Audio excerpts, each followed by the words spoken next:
Good afternoon, everyone. So it is my pleasure to welcome Michael Shields. He's an associate professor at Johns Hopkins University, and he'll be giving our CEE Structure Seminar and our MICDE Seminar today. So please help me in welcoming Mike to give this talk. Thanks, Evgeny. Can everyone hear me okay? Okay.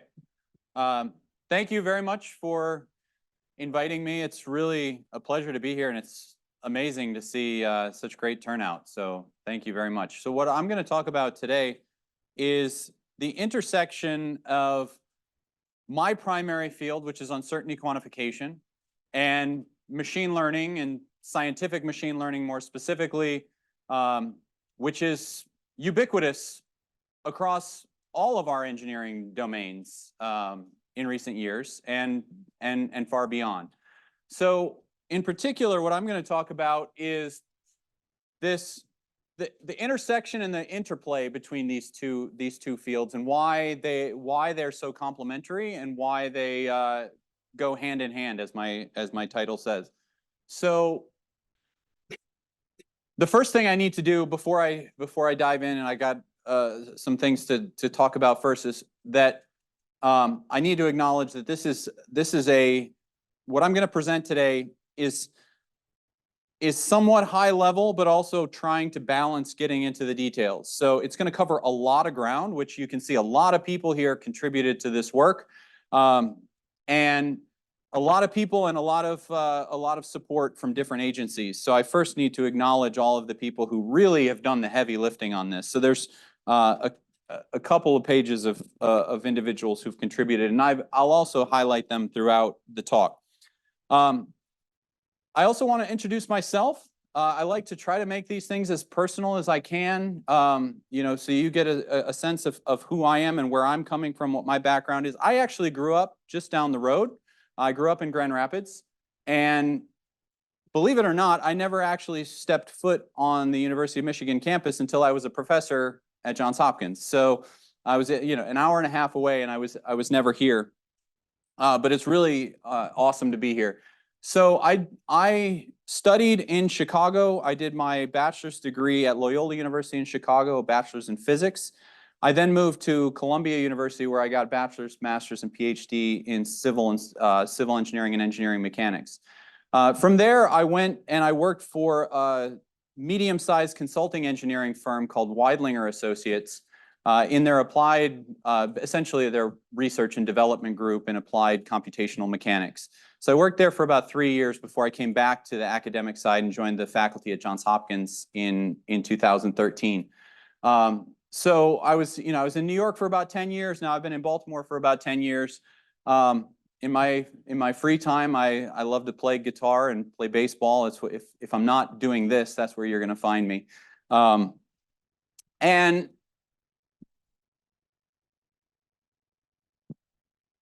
I don't know a lot about MICDE, to be honest with you. You know, and it was really an awesome opportunity for me to come and learn about what all of you do. I just did a little bit of research on the institute, and I was astonished to find that the faculty page included something like 150 plus faculty members, all engaged in this institute, doing really wide-ranging research across many, many disciplines, all with this kind of common goal of computational science and engineering. And it's really, really an impressive infrastructure that you've set up.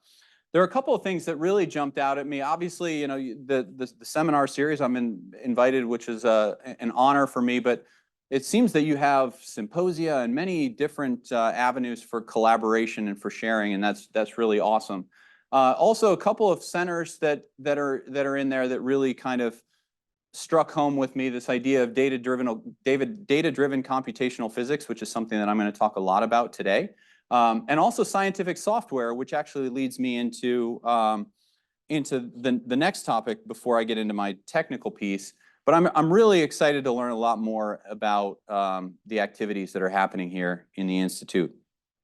So on that software side, just a brief advertisement. My group develops what's called UQPy, which is uncertainty quantification with Python. UQPy is an open source uncertainty quantification toolbox It's all Python based, as the name implies. It's more than just a software. I like to consider it as sort of a development environment. And what I mean by that is that it's an infrastructure for collaboration and for contributions. So we have contributions from researchers all over the world, and we have standards that we follow so that people can contribute methods and contribute code to the software base. Couple of papers, if you're interested in learning more about it, you can follow these the QR codes to get to the documentation and all of the other things. Important to mention here, which is kind of feeding on to into my talk, is that we're developing a whole new module on UQ and scientific machine learning. So there's going to be a whole new component that's going to be coming on in the next 6 months that's going to look at uncertainty quantification in neural operators and pins and various other machine learning components. So with that said, let's get into the technical part of the talk. So we have these two fields, right? Uncertainty quantification, machine learning. They're sort of broad, encompassing fields. There's a lot that we can think of in these two areas. And so it's helpful for us to just kind of get a little bit of a grounding first in thinking about, well, what do we do when we do uncertainty quantification? What are we doing when we're doing machine learning? What are the tasks that we perform in these different settings? So when I think about machine learning, there's so many different things that we do in machine learning, right? We can break it down. We can think about classification. We can think about dimensionality reduction. Regression is one of the most common. So there's many different tasks that machine learning algorithms are trying to perform, right? In the same way, we have a lot of different tasks that we're trying to perform in uncertainty quantification, whether that's estimating the probability of failure of something, whether that's trying to understand sensitivity of a model to uncertain inputs, or whether that's trying to understand the uncertainty in the model itself. What is the uncertainty associated with the model that we've developed, and this idea of model form uncertainty? And so there are many different tasks that we can perform in UQ. And so if you take anything away from my talk today, I hope it's that these two sets of tasks that we do in uncertainty quantification and machine learning are very closely connected. And when we think about performing tasks in uncertainty quantification, there's a lot of machine learning that we're either going to be using, or there are machine learning tools that are going to be in place that we can exploit and take advantage of. When we do machine learning, we want to have confidence that our machine learning algorithms are going to predict what they need to predict. We want to be able to understand the uncertainty in the predictions that they're making. If I'm classifying this as safe or failure, I want to know how confident I am in that. I want to know the uncertainty in those predictions. And so I view uncertainty quantification very much as an exercise in machine learning in many ways, right? So I'm using machine learning algorithms to try to understand the uncertainty. But when I'm developing machine learning methods, when I'm using machine learning methods, I'm also trying to exploit tools in uncertainty quantification to gain confidence and insights. So that's why when we talk about these two areas, I define what we call UQ for ML and ML for UQ. So UQ for ML is this idea that we're trying to quantify uncertainty in the ML models that we're using. ML for UQ is the idea that we're using ML tools to quantify uncertainty. And I'm going to talk about these two, the relationship between these two at a high level, but also kind of get into some of the details where we actually exploit these relationships.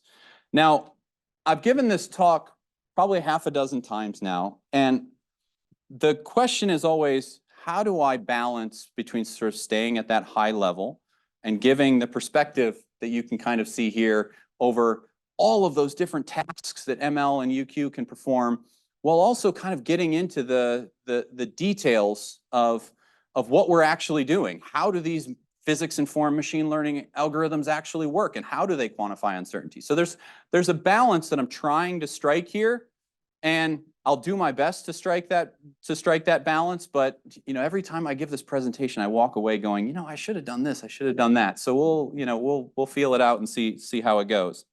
So I've tried to balance it.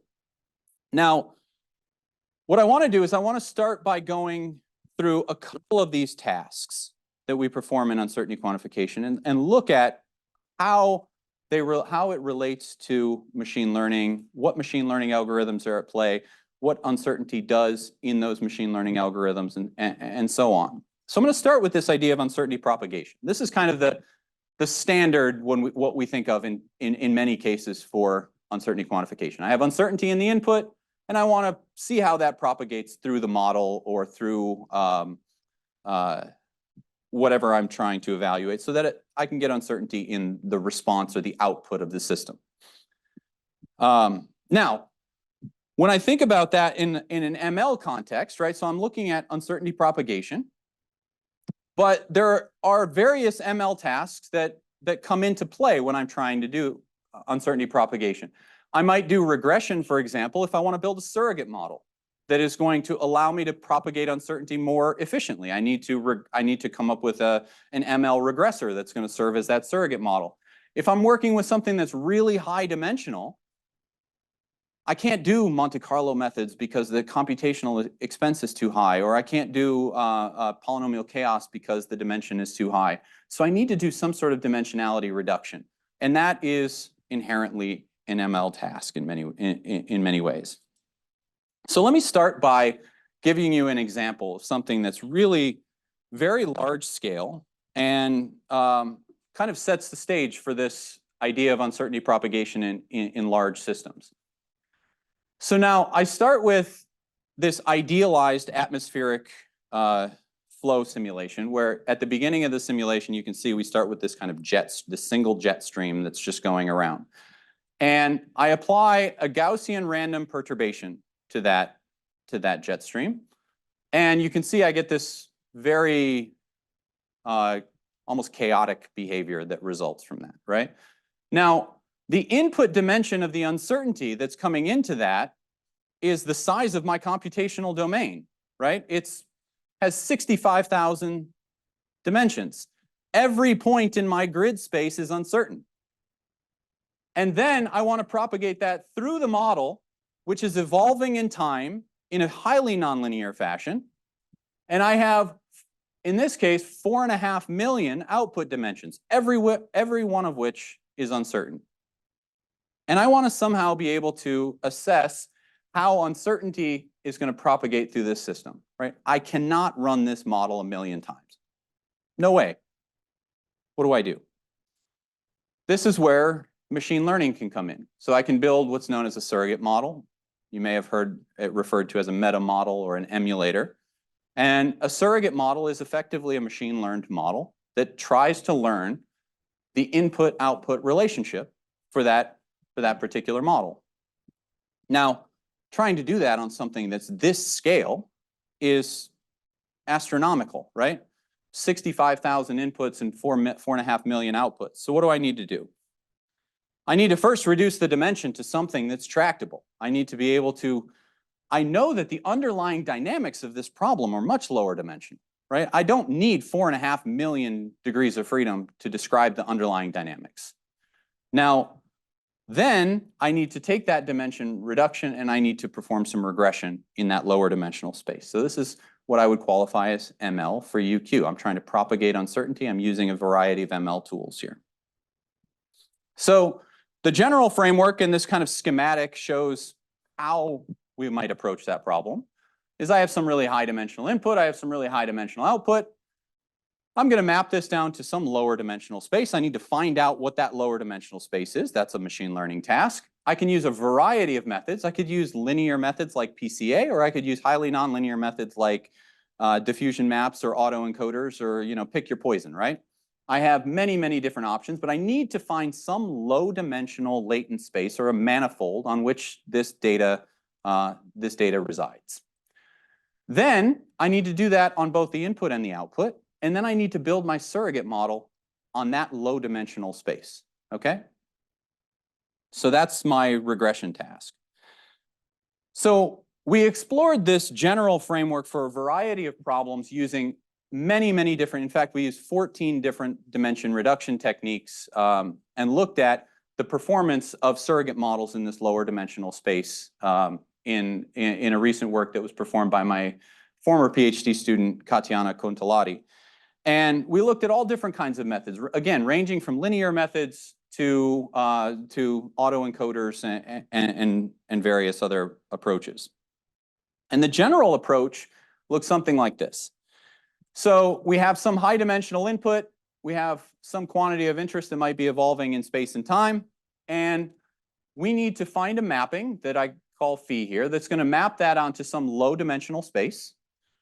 And we need to find a mapping that's going to map the input to this low dimensional space, that's going to map the output to another low dimensional space. And then we're going to explore different methods of constructing surrogate models between those input and output on those low dimensional spaces. In this case, we used what's known as a polynomial chaos expansion, something that I'll talk about a little later in my talk. But the key here, and one of the things that we cannot ignore, is the fact that if I build a surrogate model in this low dimensional space, I give myself the ability to predict the solution in the low dimensional space. But I need a way to bring that back out to the high dimensional space. So I need to have the inverse map of this projection, this operator that maps to the low dimensional space. And this can be a challenge, particularly if I'm using nonlinear methods. If I'm using PCA, that's fine and easy. But if I'm using diffusion maps, I might need to go to a method like what we call geometric harmonics, which is a way to take that low dimensional data and map it back out to a high dimensional space. And that's what my former postdoc Ketson used. Now, this kind of gives you the overall framework, the setting. Again, I'm trying to keep things high level, balancing between getting into details and keeping things relatively high level. I want to talk about one particular type of surrogate model, a machine learned model that we could exploit in this low dimensional space. And that's what we call a neural operator. Just show of hands, how many are familiar with neural operators? Any? Okay, just a few. Okay, so the idea of a neural operator, and I'll again try to keep it relatively simple, is that neural networks have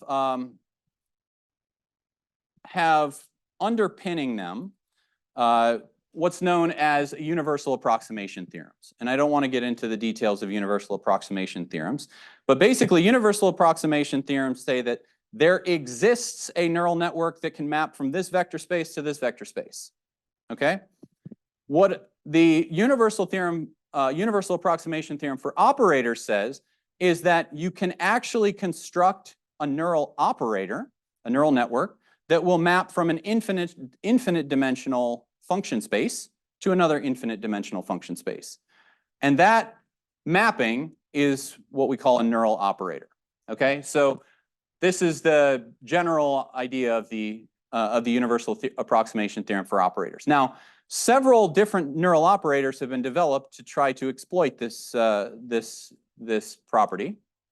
The DeepONet, Fourier neural operator, graph kernel networks, U-shaped neural operators. I'm going to specifically talk about what's known as a deep operator network, or a DeepONet. Okay? And the idea of a DeepONet is that we split the neural network into two networks that we call the branch network and the trunk network. And if I look at that schematically, it looks something like this. So what I do is I take my input, and I'm going to try to learn with the trunk net, I'm going to try to learn effectively a basis that spans the space that spans that function space.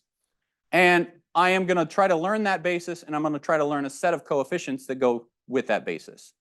Okay, so that's how you can kind of nominally think about this.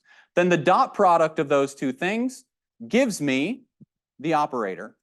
And these are each neural networks. Okay, so I take the dot product of those, I construct the loss function on those on the resulting output, and I can build this. I can learn this operator the same way I would learn a neural network with backpropagation. Now, what we did was we said we want to use this architecture, this deep operator network, for these really high dimensional problems. So now we need to go back to this idea of dimension reduction. We need to take that 65,000 dimensional input and we need to map it down to something that is small enough that we can actually train this thing with.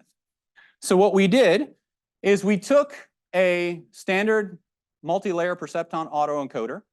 If you don't know what an autoencoder is just a neural network with a bottleneck in the middle of it. That bottleneck is your reduced dimensional space, because what you're trying to do is map this onto itself, right? So if you can map this onto itself through this bottleneck, that bottleneck gives you a low dimensional representation of the high dimensional object, okay?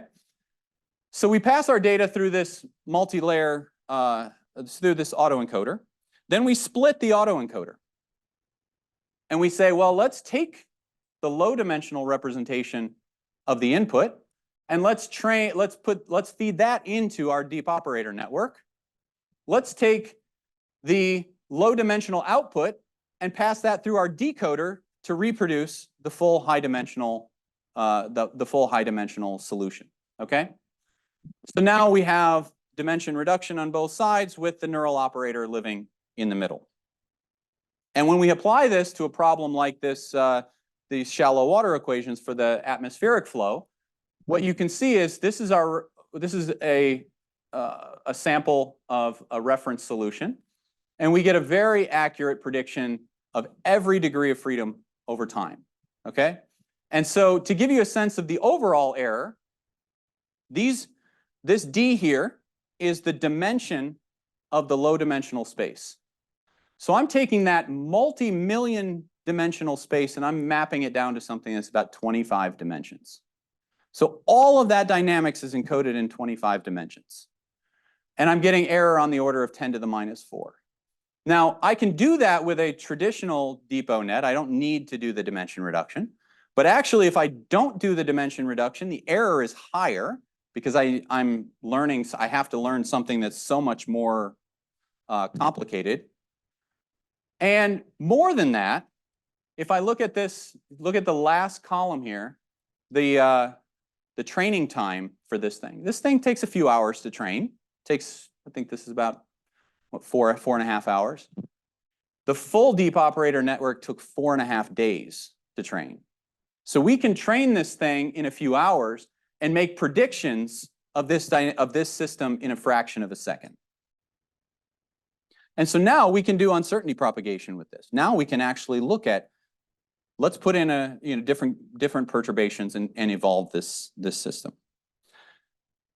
So again, we're using ML to solve really large scale UQ problems at scales that are unachievable otherwise.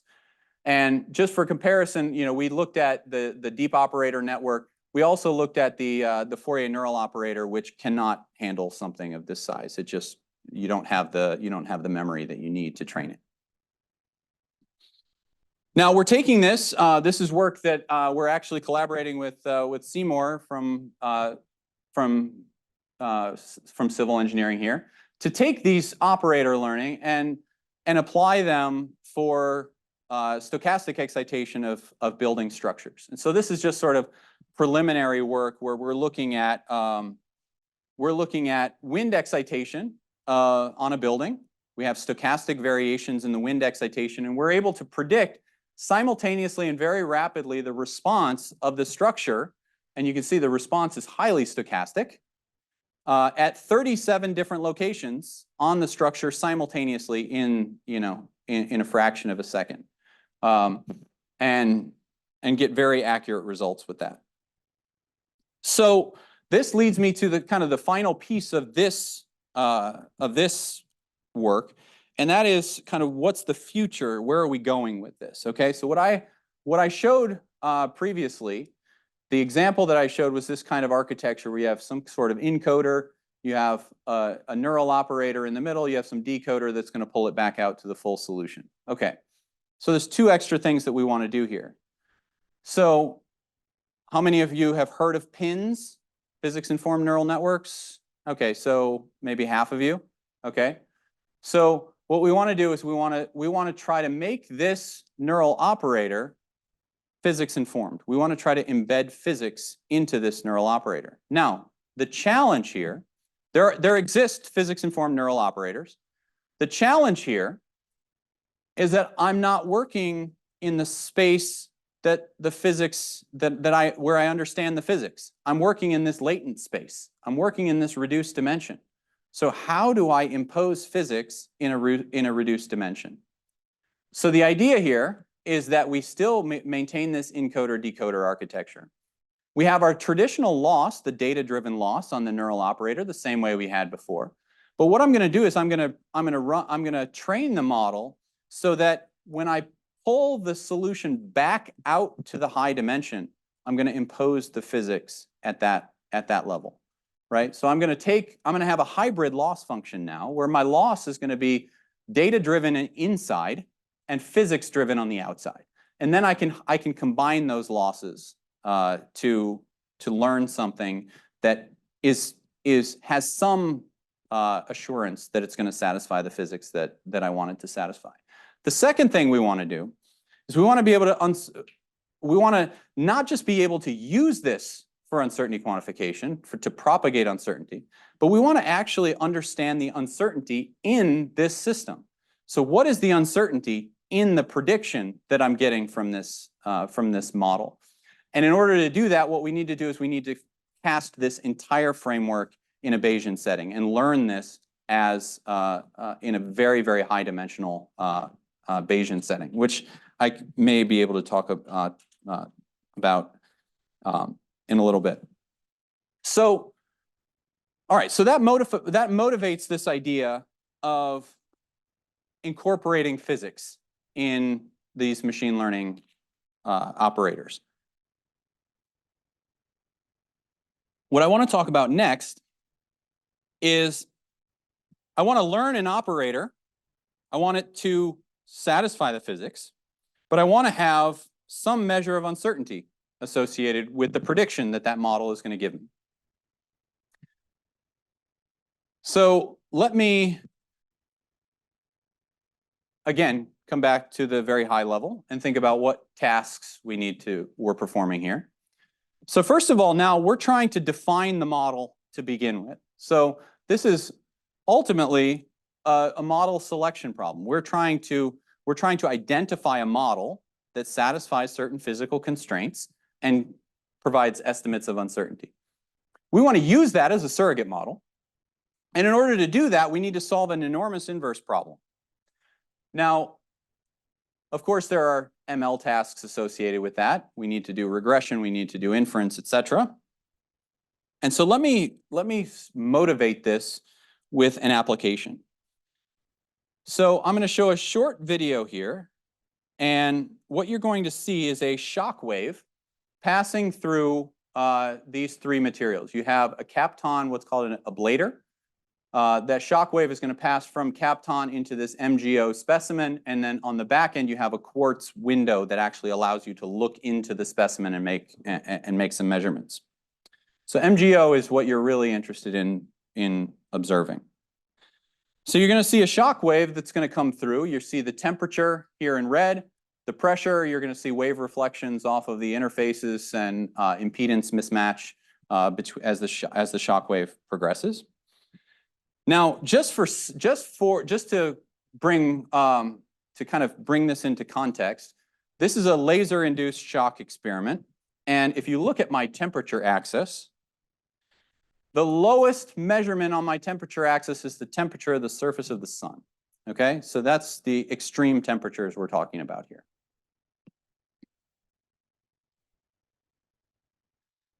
Now, what I want to do is in order to run a simulation like this, I need an equation of state for this material. And I need to learn what the equation of state is from experimental data and from first principle simulations, quantum molecular dynamics, etc. So what historically has been done to develop an equation of state is we know the underlying thermodynamics, and we put some form to these equations that satisfies those thermodynamics equations, and then we calibrate them to match the observations, the data, et cetera, that we have observed. One example of this is the Mia-Grinaeus-Debye model. You can see the form here. I'm not going to get into the details. The important thing here is that this is a very simple model, and it has 6 parameters. If I want uncertainty in this model, I need to get uncertainty in each of those parameters, which we can do. We can do Bayesian inference from the data that we have, and we can get distributions for these parameters, and we can try to propagate uncertainty in that way. The problem becomes that we have, well, there are a couple of problems. First of all, this is a very simple equation of state. Most equations of state have many more parameters than this, makes it harder to calibrate. The second is that I've assumed a model form. So I have no sense of the uncertainty in the model form itself, right? I only have uncertainty associated with the parameters of that assumed model.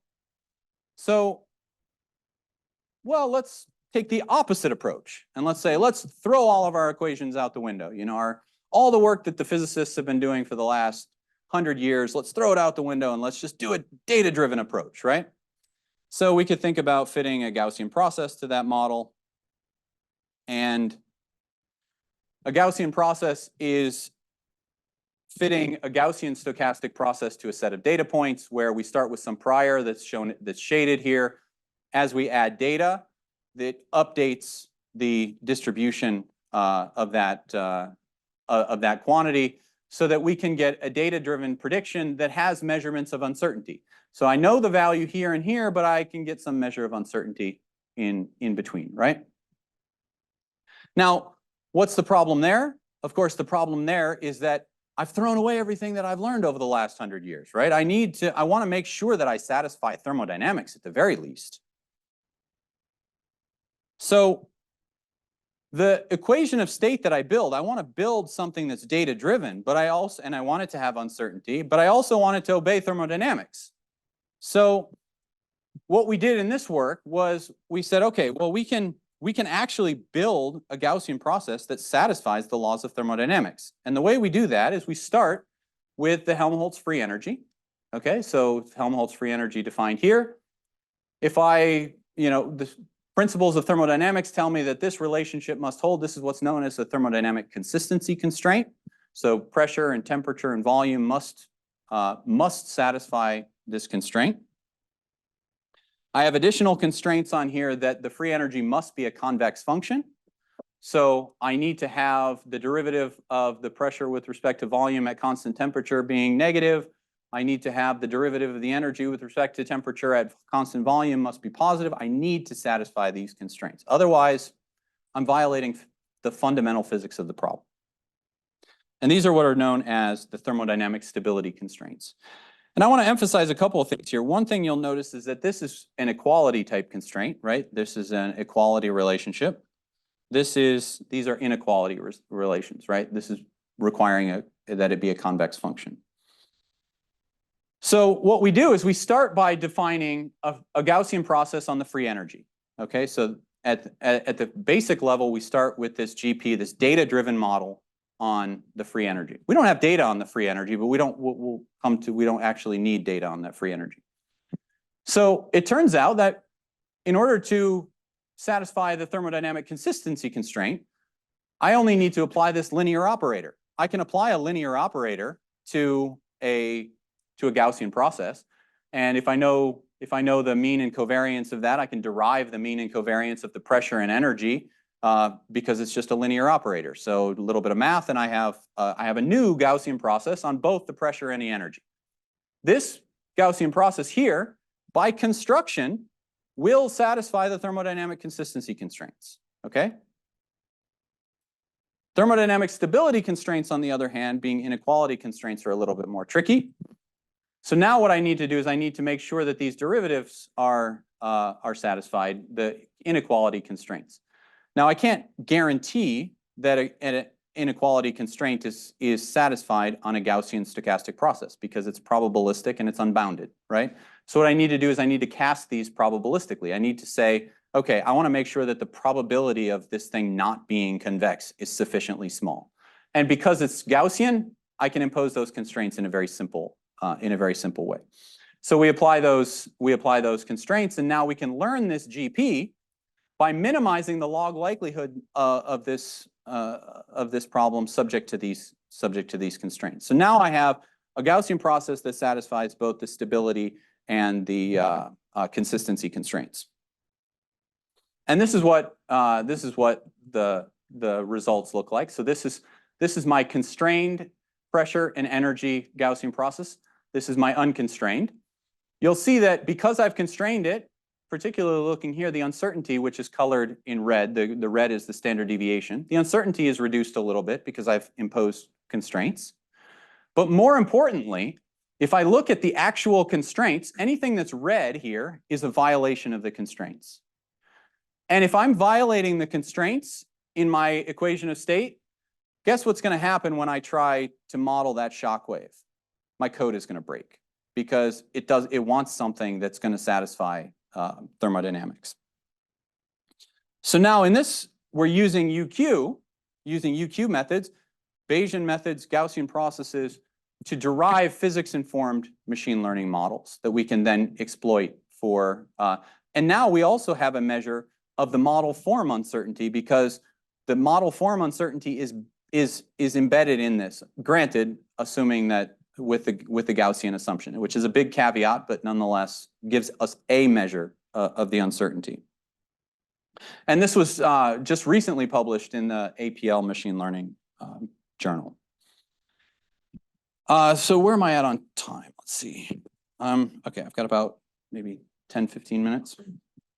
So the last major topic that I want to talk about, I mean, I could talk about those two lists, ad nauseum, but I won't do that to you, is this idea of now building surrogate models that encode the physics that we want them to obey. So I'm going to specifically zero in on this idea of surrogate modeling and the regression component. And the flavor of surrogate model that I'm going to talk about is what's known as a polynomial chaos expansion. So a polynomial chaos expansion is something that is ubiquitous in the field of uncertainty quantification. And I'm going to talk about why that historically has been the case and why the PCE is particularly useful for uncertainty quantification. But basically, the way that a polynomial chaos expansion works is I set up a basis of orthogonal polynomials, and then I try to learn the coefficients of those associated with the polynomial basis, such that the polynomial basis is orthogonal relative to the probability measure of my random variables in the system, and that ultimately becomes why it becomes important for uncertainty quantification purposes. So what that actually looks like is something, in a seemingly simple equation like this, where I have this C is a set of orthogonal polynomial basis functions. Again, they're orthogonal with respect to the probability measure of the random variables X, and a set of coefficients. Now, historically, this hasn't been thought of as a machine learning problem, but it is inherently a machine learning problem, and we're increasingly recognizing that this is just a machine learning regression task, right? Where I really just need to regress on these coefficients. How do I do that? I do that by solving an ordinary least squares problem. Okay, so ordinary least squares, I just want to minimize the square difference between the truth and my polynomial approximation of the truth, right? And this has been studied for years and years and years, many different approaches to do that. Now, let me change gears just slightly. I mentioned pins earlier, and pins is this idea that we can train a neural network with the physics, the PDEs encoded into the loss function, so that I assure that the neural network is going to satisfy the physics that I want it to. And Pins have been hugely influential in developing surrogate models for a variety of applications, particularly in inverse problems. But PCEs are what have been historically used and have certain advantages for uncertainty quantification. So what I want to try to do is I want to try to do something similar to what PINS does, but I want to do it in a polynomial chaos setting so that I get those naturally occurring estimates of uncertainty that PCE gives me. So what we're going to do is we're just going to take this ordinary least squares problem that probably everyone in this room has solved at some point, and we're just going to put constraints on it. Easy enough, right? So I can make sure that, for example, the polynomial chaos expansion model can never be negative, right? So if I do that, I fit a traditional, if I'm just looking at this simple function where I want to make sure that this thing is never negative, I have a set of training points. If I just fit a polynomial model to this, I'm very likely to violate that constraint. But if I impose this constraint at a set of collocation points or virtual points, then I can make sure that I can improve the fit of that so that it doesn't violate the constraints as often. And it still may violate the constraints because I can't enforce them as hard constraints. But what you see here is now you have the constrained PCE, which does not violate the constraints. And in doing so, I drive the error down. So my error is shown in these the bars here for 100 different replications of this training. And you see that the error generally for the constrained PC is less than the unconstrained. But moreover, I'm far less likely to violate the constraints, right? So that's easy enough. I can impose that constraint. I can impose different constraints. I could say, well, I want this thing to be monotonic, or I want this thing to be convex. Okay, I can impose those constraints. But I can also constrain it with PDEs. So if I can constrain it with PDEs, then I can make it obey physics. And so if I can constrain it with PDEs, then I can solve physics problems with PCE and get the associated uncertainty estimates that come along with it. So how do we do that? So let's imagine that we have a set of partial differential equations that govern our physical system, some initial conditions, boundary conditions, etc.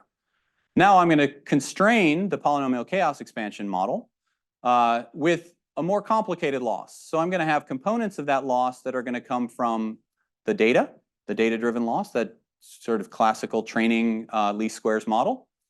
I'm going to impose a loss along the boundaries so that I satisfy the boundary conditions. I'm going to impose loss on the initial conditions, and I'm going to impose loss on the PDE itself at various places in the domain. So I'm going to construct this total loss function, and now I can solve this system. I can identify the PCE model that satisfies these constraints to the best possible. If the system is linear, actually this turns out really, really convenient. We can solve this with linear equality constraints by recognizing that the system satisfies the KKT stationarity conditions, and now all I need to do is solve this linear system. If I can solve this linear system, I can get a physics-informed polynomial chaos expansion. And this system is actually very simple to solve. Now, that's for linear PDEs. Things get trickier when we have nonlinear PDEs. Moreover, I can combine this with sparse regression techniques. So sparse regression is the idea that if I build my polynomial basis out to have thousands of terms, I don't need to actually learn all of those thousands of terms. I can adaptively select which terms are important and learn those. So we can combine this with these adaptive sparse implementations, things like least angle regression. By the way, this is a collaboration. This is work done by a collaborator in the Czech Republic at Brno University of Technology, Lukáš Novák, and my PhD student, Himanshu Sharma. And so if I look at a simple example, just solving a wave equation with this PC squared, physically constrained PC, if I solve it with traditional least angle regression, you can see that the reference solution here is shown in the dashed line. If I do it with a standard PCE, you can see it's violating the physics left and right. If I use this physics constrained PCE, you can see that it satisfies the condition, satisfies the much more accurate, and I don't, the color here actually shows the PDE loss. So the color shows where it's violating the PDE. And we can show that we get significantly reduced error from standard polynomial chaos expansions. The standard polynomial chaos expansion is shown in blue. We're orders of magnitude lower error on various components. On the total error, on the data-driven error, on the PDE error, we are consistently lower error. So for nonlinear problems, we have to, it becomes more challenging, because for nonlinear problems, we can still set it up with this KKT condition, but we have to now solve a set of nonlinear equations which are not guaranteed to be convex, and so we need to have, we need more advanced numerical optimizers to solve that. In this work, we're going to be using the BFGS algorithm with lambda adaptivity. You can pick the optimizer that works best for your application. So here again, we're solving again a relatively simple system, a nonlinear Burgers equation, and you can see that the constrained PCE and the exact solution match almost perfectly. Now, the real kicker here is, okay, I could have done everything that I just showed you with a pin, right? Everything that I showed you I could do with a neural network. This is what I can't do with a neural network. And that is, if I have a stochastic problem where my PDEs have random inputs, then this naturally takes care of that, right? All I need to do in this setting is I can estimate mean value, I can estimate variance in the same way that I could with a polynomial chaos expansion model, but just by conditioning on space and time. And so now if I imagine that this is actually a stochastic problem, so I have my stochastic PDE, and I now have random variables coming into play. So now the PCE is expressed in terms of both the space and time coordinates, but also in terms of the random variables. And so now I have this PCE that's spanning space, time, and the stochastic space as well. And now I can get estimates of things like the mean response and the variance by just conditioning on space and time. So I want to look at a particular point in space and time, and I can get the mean value and the standard deviation at that point in time and space for free, essentially. Okay, and that's what a physics-informed neural network cannot give you. So here's an example. This is a heat equation. What I'm showing here on in the middle is a Monte Carlo simulation for this system using Latin hypercube sampling. And this is the mean response at every point in space and time, and this is plus or minus 1 standard deviation. Here's the physics constrained PCE. You can see they match almost perfectly. And here's the kicker, is that for Latin hypercube sampling, I needed 10 to the 5 simulations to get this estimate. I didn't have to run this PDE model once. 0 simulations of this model, and I have the mean and variance at every point in space and time. So now I can look at, this is the variance compared to the Latin hypercube sampling. And again, it's very accurate. I haven't run this forward model at all. I can change the coefficient, the coefficient D, and I can run the simulation very easily. So I'm gonna finish there. I'm gonna wrap it up there. I have basically the rest of my presentation is like one slide tidbits of different ways that uncertainty quantification and ML kind of play together. So I'm going to skip over those, and we're doing things with Bayesian neural networks for high dimensional problems. We're doing reliability analysis, active machine learning for feedback, Bayesian optimization, those types of problems. And I'm going to get to the end. And thank you all for coming. And thank you, Evgeny, for inviting me. So with that, I'll take questions. And I hope that I have struck that balance between kind of giving you a high-level perspective and giving you some of the details. But thank you all for coming, and thank you for your attention.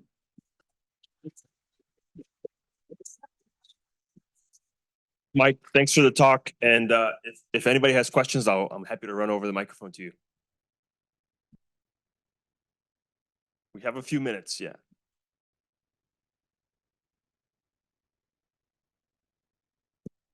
Hi. So in the training times that you showed between the DeepNet, latent DeepNet and the FNO, does the latent DeepNet times include the time for training the autoencoder? I mean the encoder decoder, or is it just the? Yes, it includes the encoder, I believe, as well. Okay. And just a quick note. So the DeepNet was able to learn in something like 4.5 days. We could not get the Fourier neural operator to. We just didn't have the computational resources to make that to train that on such a high dimensional problem. Yeah. Thank you.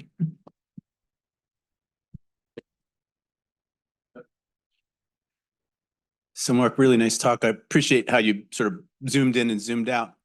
I have a question sort of similar in that when you take, say, your system of a building that you're simulating with Seymour, and say it's nonlinear. Yeah. And then you map which it is. Okay. And then you map it small and you map it back out using your reduced order model. Does it inherit all of those nonlinearities? And then if the true system is chaotic, I would imagine that might cause some trickiness in getting back to the accuracy of that. So that's two sort of separate questions in one. Yeah. No, it's a great question. So that inverse map is tricky, right? So especially for really strongly nonlinear problems, that inverse map is going to be really hard. So there's kind of a trade-off between how low of a dimension can I afford to go to, and how can I hope to get to recover the high dimensional solution. So we can always apply linear methods where we can always go back and forth, right? But linear methods may not get us down to the dimensions that we want to get down to, right? So a linear method might get me down from 1,000,000 degrees of freedom down to 1,000. But I don't want to be at 1,000, I want to be at 25. So I need a nonlinear method. And that's where that's where I think there are a lot of open questions about, can you preserve those nonlinearities in that mapping, and how can you, and potential non-uniquenesses as well, right?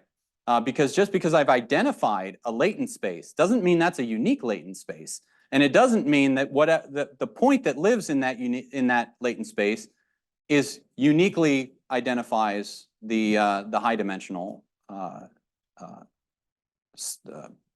problem. So there, I don't know if I'm answering your question or raising more questions, but that's okay. Yeah. No, it's a good answer.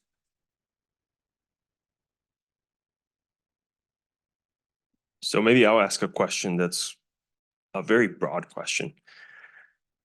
Where's the future going? And I'll phrase that in one way. What's the most exciting thing you see going forward in the field? So actually, I didn't talk about it here, but I'm really excited about the work that we're doing to encode physics in these methods. But I actually, and this is not something that I am necessarily an expert in, but something that I'm very excited for the future of the field, if you will, is I think that there's actually going to be a merging of these machine learning methods and what we would consider classical numerical methods. And I think that we are going to be developing theories for ML that provide assurances of numerical convergence as we think about it in a finite element or a finite difference scheme, right? So I think that the future is actually in building maybe hybrid methods, if we want to call them that, where you have numerical assurances the same way you would have in in solving these systems numerically, but you're able to do it much faster with ML methods.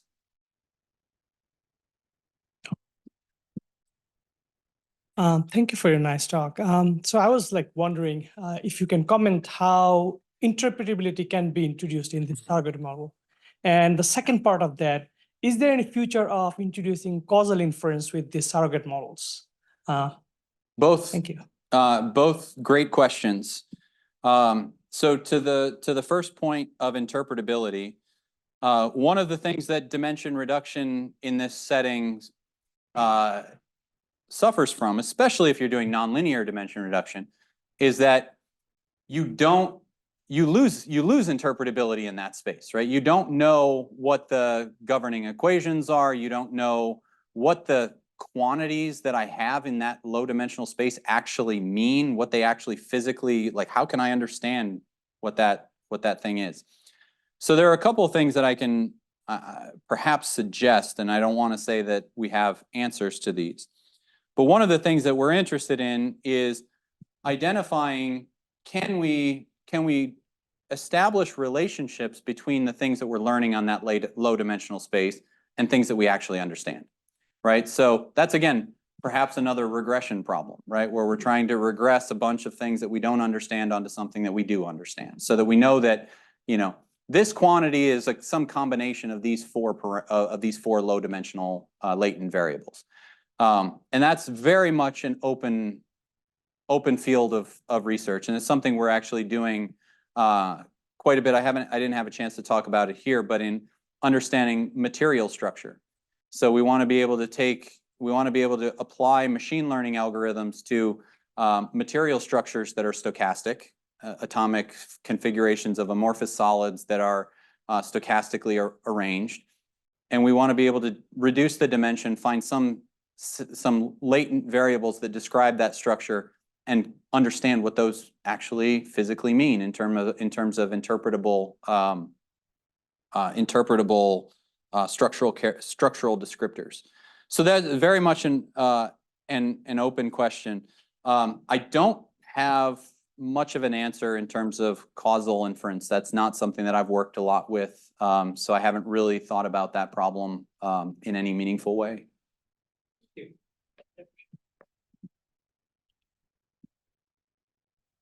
All right, if we don't have any other questions, let's thank Mike for the great talk. Thank you, Mike.